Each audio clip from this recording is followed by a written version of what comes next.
John Ulzheimer is known as one of our nation's most recognized credit experts. Having worked for 28 years in the credit industry, John has become one of the most prolific speakers about credit and the go-to authority on answers to credit-related questions. Credit Countdown with John Ulzheimer.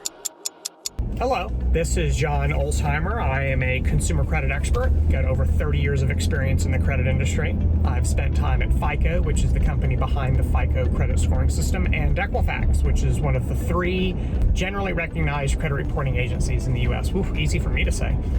So today we're going to talk about what's referred to as a notice of adverse action, all right, or an adverse action notice. A notice of adverse action or an adverse action notice is more commonly referred to as a denial letter. So when you go out and you apply for something, if you're denied, an apartment lease, if you're denied a credit card, if you're denied an auto loan, and the basis for the denial was information on a credit report, including your credit score.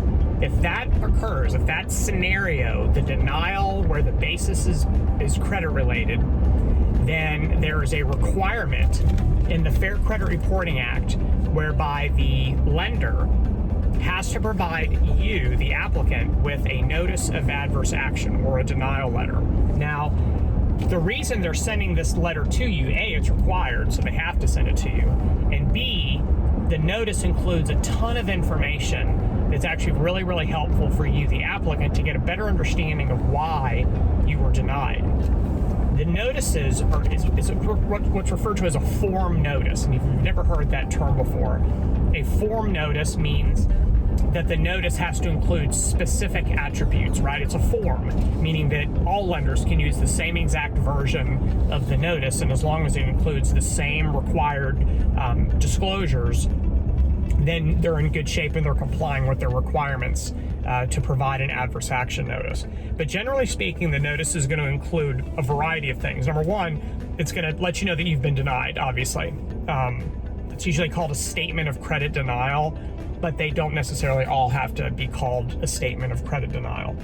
Number two is the notice has to include the credit bureau from where the information came. So if you applied for credit with some bank and the bank pulled your TransUnion credit report and you were denied because of the TransUnion credit report, they have to disclose to you that the information came from TransUnion. Number three is the notice has to include language indicating that the credit bureau was not responsible for the denial. So in other words, TransUnion didn't deny you credit. Experian didn't deny you credit. Equifax didn't deny you credit.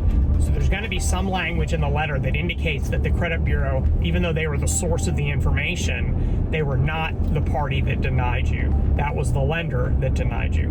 Next, your credit score. If your credit score was part of the process, meaning that if the lender actually pulled your credit score as part of the risk assessment process, then they have to disclose the score to you. Not a score, but the score. So if they pulled, one of your VantageScore credit scores and it was a 710, that's actually a bad example because you probably wouldn't be denied because of a 710. Let's say you were denied because it was a 580.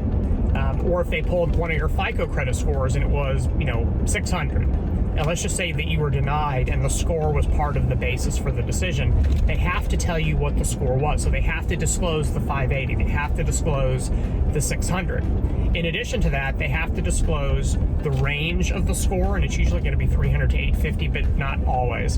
And they have to also disclose the factors that influence the score. So things like, serious delinquency, debt, inquiries, the time since certain things have occurred.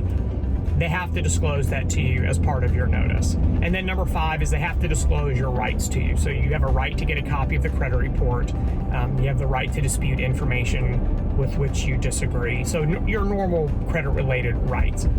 So if you get one of these letters, and I keep referring to them as adverse action letters, and that's because they're almost always sent to the consumer through the mail, meaning that they're mailed to you as part of their requirement to provide you with a notice of adverse action.